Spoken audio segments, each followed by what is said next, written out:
تو اپنے اپنے گھروں میں بلاول اور زرداری ہاؤس پہ آپ حکومت کیجئے۔ اچھا، اب یہاں پہ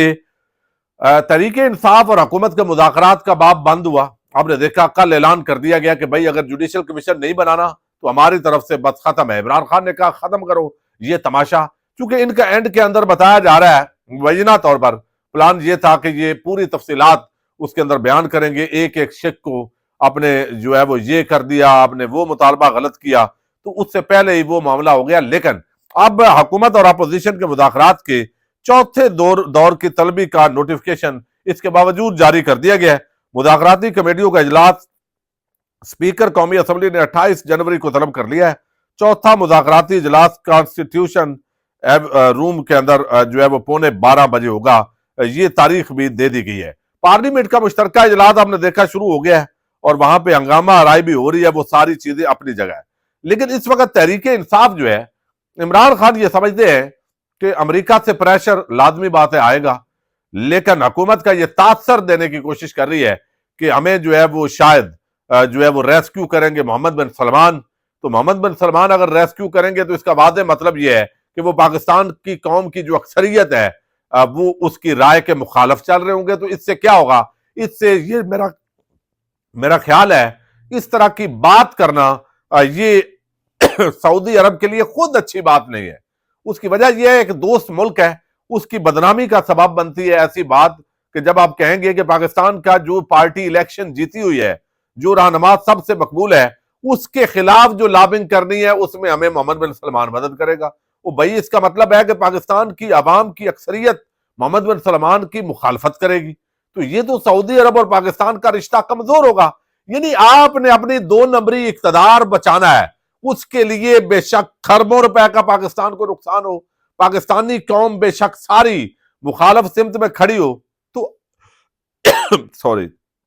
اب یہاں پہ تحریک انصاف نے یہ فیصلہ کیا ہے کہ مزاحمت کی بھرپور سیاست شروع کی جائے گی۔ ابھی یہ سوموار منگل کو مولانا فضل الرحمان کے ساتھ بھی ملاقات ہونے جا رہی ہے، وہ ان کو دیں گے تو کچھ نہیں تحریک انصاف کو، لیکن علی امین گنڈا پور جو ہے وہ مسلسل جس طریقے سے مذاکرات کو سبوتاج کر رہے ہیں جے یو آئی کے ساتھ، چونکہ زیادہ سے زیادہ آپ نے دوست بنانے ہیں، اپوزیشن کا یہی طریقہ ہوتا ہے ہمیشہ، زیادہ دوست بنائیں دشمن کم بنائیں، مخالفت بھی ہو تو یک نکاتی یا 2 نکاتی ایجنڈے پہ کسی کو اکٹھا کریں، کم از کم اتحاد کے اندر کوئی نہیں بھی آ سکتا تو یہ سیاست کامیاب ہوتی ہے کہ پھر آپ جو ہے وہ کم از کم مخالف صف سے تو کسی کو نکالیں، تو یہ بھی بڑی کامیابی ہوتی ہے۔ لیکن جب بھی مولانا فضل الرحمان سے بات چیت کچھ ہوتی ہے تو پھر اس دوران ہی جو ہے وہ علی امین گنڈا پور، چونکہ علاقائی ان کا اپنا ایک ڈی آئی خان سے ہیں دونوں، تو وہ اس کو سبوتاج کرنے کی کوشش کرتے ہیں۔ اب جو ہے وہ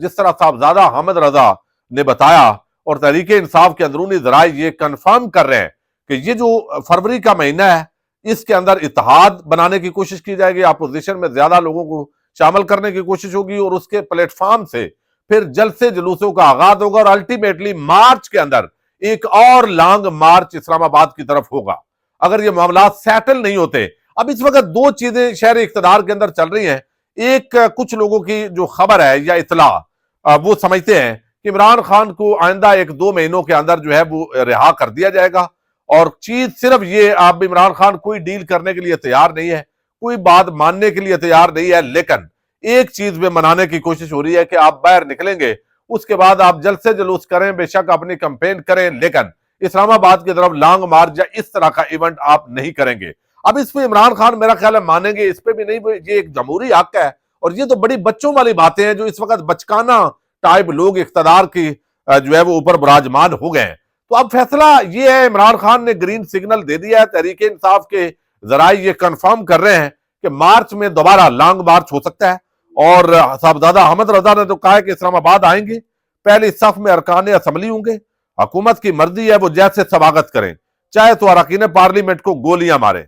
یہ ایک بڑا واضح انداز کے اندر انہوں نے بتایا، چونکہ عمران خان نے مذاکرات کی ایک لائن لی، چونکہ کہا جا رہا تھا کہ بھائی مذاکرات ہونے چاہیے، یہ ہونا چاہیے، دیکھیں جی پھر بھی بات چیت سے مسائل حل ہوتے ہیں۔ تو جب حکومت اور اسٹیبلشمنٹ اس معاملے میں سنجیدہ نظر نہیں آئے تو الٹیمیٹلی تحریک انصاف دوبارہ سڑکوں پر بھی آئے گی اور انٹرنیشنلی جو پریشر ہے وہ بھی بلڈ کرنے کی کوشش ہوگی۔ لیکن اب وہ مرحلہ آ گیا ہے تخت یا تختہ، یعنی تحریک انصاف کا خدا نخواستہ مزید نقصان بھی ہو سکتا ہے اور اس کے اندر فائدہ بھی ہو سکتا ہے۔ نقصان یہ ہو سکتا ہے کہ اب اگر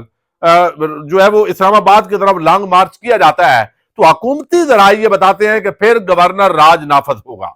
پھر جو ہے وہ علی امین گنڈا پور کی جو وزارت اعلیٰ ہے وہ خطرے میں ہوگی، حکومت تحریک انصاف کی ختم کی جائے گی، اس کے لیے پوری کوششیں کی جائے گی۔ اب کہاں تک کامیابی ہوتی ہے، چونکہ تحریک انصاف کو اگر خیبر پختونخوا سے بھی آپ حکومت ختم کریں گے تو اس کا مطلب یہ ہے کہ پھر آپ سیدھا عوام کے ساتھ جو ہے آپ لڑائی مول لے رہے ہیں۔ یعنی پہلے تو چلیں کچھ نہ کچھ معاملات جو ہے وہ سیٹل ہوتے ہیں، کچھ ایک راستہ بنا ہوتا ہے، تو الٹیمیٹلی اب زیادہ عرصے کے لیے تو عوام کو جو ہے وہ غلام نہیں رکھا جا سکتا۔ عوام کی رائے کے خلاف ایک غیر مقبول حکومت کو زیادہ ٹائم کے لیے تو نہیں برقرار رکھا جا سکتا۔ الٹیمیٹلی نئے الیکشن کی طرف بڑھنا ہے، یا پھر پرانا جو الیکشن ہے اس میں فارم 45 کے مطابق مینڈیٹ واپس کرنا ہے، یعنی پاکستان پر ناجائز قبضہ کریں فارم 47 کے تحت، اور پھر یہ دعویٰ بھی کریں کہ بھائی خبردار کسی نے بات کی تو ہم جیلوں میں ڈال دیں گے، جیسے ابھی ایک کالا قانون جو ہے وہ پیکا ایکٹ پاس کیا گیا۔ مقصد کیا ہے، اب رضی دادا جیسے جتنے جھوٹے لوگ ہوں گے ان پر تو یہ اطلاق نہیں ہوگا اس کا، چونکہ جو مریم نواز کے یا شہباز شریف کے خوش آمدی ہوں گے، اسٹیبلشمنٹ کے جو ٹاؤٹ ٹائپ ہوں گے، ان پر تو اس قانون کا اطلاق نہیں ہونا۔ یہ اطلاق انہی لوگوں پہ ہونا ہے جو اس حکومت کی اسٹیبلشمنٹ کی پالیسیز پر تنقید کرتے ہیں، اور یہ بڑا افسوسناک ہے۔ تحریک انصاف کے آخری جو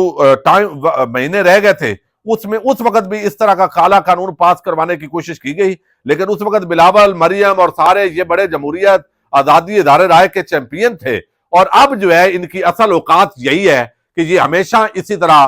جو ہے وہ کرتے ہیں۔ یہ انتہائی قابل مذمت جو ہے وہ بات ہے۔ اس طرح تو بہت ساری باتیں ہیں۔ اچھا، دوسری طرف جو ہے وہ اب جسٹس یحییٰ آفریدی، ان کے خلاف آپ نے دیکھا کہ جس طرح تیزی کے ساتھ تو انہیں عدالت جو ہے وہ نظر عباس کی اپیل فکس ہو گئی، اور جسٹس مندوخیل جو ہے اس پہ چڑھ دوڑے۔ ابھی آرڈر نہیں آیا بھائی تفصیلی، ابھی تو جو ہے وہ فیصلہ نہیں سنایا گیا۔ اتنی جلدی کیا ہے؟ جلدی صرف یہ ہے کہ 26ویں آئینی ترمیم اور جو ہے وہ یہ بینچ اگر جو ہے وہ یعنی جو آئینی بینچ ہے اس کی جڑ کاٹ سکتا ہے، اٹھا کے پھینک سکتا ہے۔ اب کیسے؟ اب بھی اگر جسٹس منصور علی شاہ یہ فیصلہ کر دیں تو یہ ایک بہت بڑا بحران ہوگا۔ جسٹس عقیل عباسی اب ان کا ساتھ دیتے ہیں نہیں دیتے، یہ بھی ایک اہم سوال ہے۔ بظاہر جو ہیرنگ ہوئی اس کے اندر جو ہم نے دیکھا تو دونوں کا جو مائنڈ ہے بالکل ملتا جلتا تھا، لیکن اب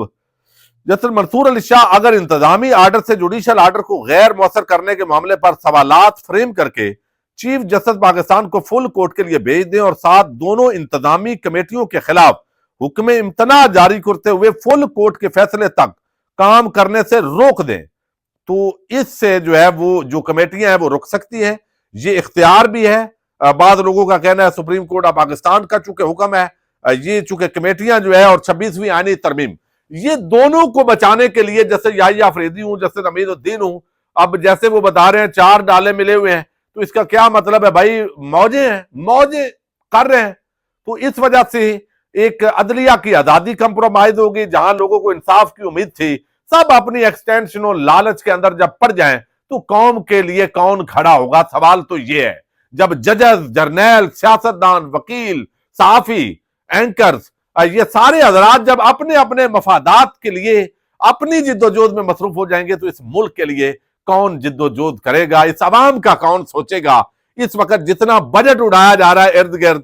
جو مختلف منصوبوں کے اندر، ابھی اس پہ بھی بہت کچھ جو ہے وہ آنے والے دنوں کے اندر چیزیں سامنے آنی ہیں۔ تو اللہ کرے پاکستان کے حالات بہتر ہوں، مذاکرات کے ذریعے کم از کم کوئی درمیانی راستہ نکلے تاکہ پاکستان جو ہے وہ سیاسی استحکام کی طرف بڑھے اور پھر معاشی استحکام کی طرف جو ہے